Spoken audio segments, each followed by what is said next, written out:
Students, मैं Sunita बुकाड़े Hindi teacher. मैं आपको हिंदी का तीसरा पाठ पढ़ाने वाली हूँ। पाठ का नाम है सफ़र का साथी और सरदर्द।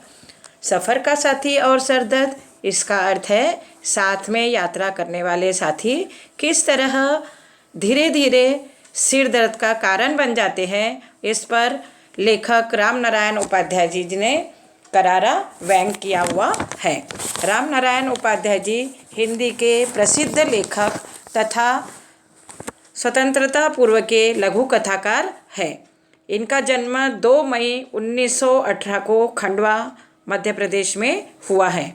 इन्होंने गांधी जीवन से लेखक की प्रेरणा लेकर अपना लेखन कार्य प्रारंभ किया। इनकी भाषा शैली सरल, सहज और प्रभावशाली है। इनकी व्यंग्य, ललित निबंध, रूपक, रिपोर्टाज, लघु कथाएँ, संस्मरण आदि विधाओं में 30 से अधिक पुस्तकें इनकी प्रकाशित हुई है। इन्होंने हिंदी भाषा के साथ साथ लोक भाषा एवं बोलियों के संवर्धन के लिए बहुत अच्छे कार्य किए हैं। इनकी प्रमुख रचनाएं हैं बख्शिशनामा, धुंधले, कांच की दीवार, नाक का सवाल, मुस्कुराती फाइलें, मृग के छौने। मृग के छौने यह क्या है? एक निबंध संग्रह है। हम तो बाबुल, तेरे बाग की चिड़िया, यह एक लोक साहित्य है। जिन्हें भूल न सका यह एक संस्मरण है, इत्यादि राम नारायण उपाध्याय जी की प्रमुख रचनाएं हैं। इन्होंने इस पाठ में रेल यात्रा के दौरान दिखने वाले प्राकृतिक मनोरम दृश्य का वर्णन बड़ी ही सुंदरता से करते हुए साथ में यात्रा करने वाले साथी किस तरह धीरे धीरे सरदर्द का कारण बन जाते हैं, इस पर उन्होंने करारा व्यंग किया हुआ है। उन्होंने यह पाठ एक हास्य व्यंग्य निबंध के रूप में लिखा हुआ है। इस पाठ में लेखक कहते हैं कि रेल यात्रा यह बहुत ही लंबी यात्रा है और रेल की यात्रा करते समय खिड़की के पास बैठकर बाहर की दुनिया देखने में हमें बहुत ही आनंद आता है। तेज चलती रेल पहाड़ों के बीच बनी हुई सुरंग में से झुकझुक की आवाज़ करते हुए निरंतर आगे बढ़ते रहती है।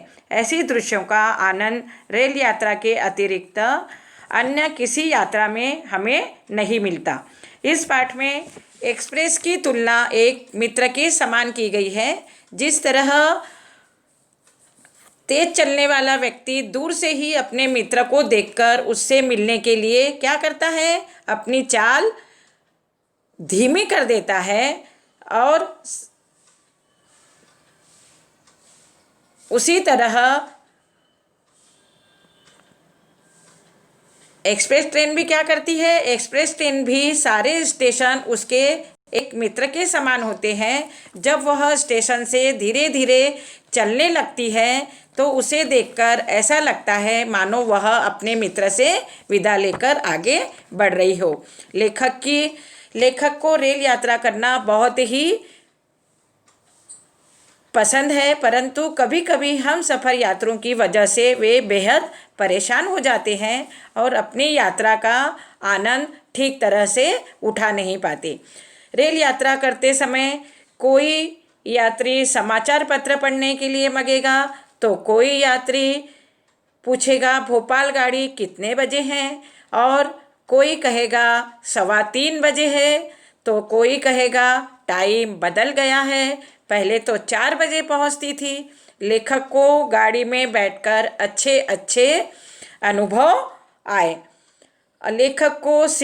लेखक को सिर दर्द होने लगता है। लेखक सिर दर्द से छुटकारा पाने के लिए क्या करते हैं? गोली खाकर आराम करना चाहते हैं, परंतु लेखक रास्ते के हम सफ़र यात्री के बार बार सिर दर्द का कारण पूछने पर भी वह बताता है कि घर से निकलने पर वह एकदम ठीक ठाक था, परंतु हम सफ़र यात्रियों से वह बहुत परेशान है। इसलिए लेखक क्या कहते हैं? इसलिए लेखक कहते हैं कि बिना आरक्षण रेल में यात्रा करना बहुत ही मुश्किल है। इसलिए प्रत्येक व्यक्ति को रेल यात्रा में जाने से पहले क्या करना चाहिए? आरक्षण कर लेना चाहिए।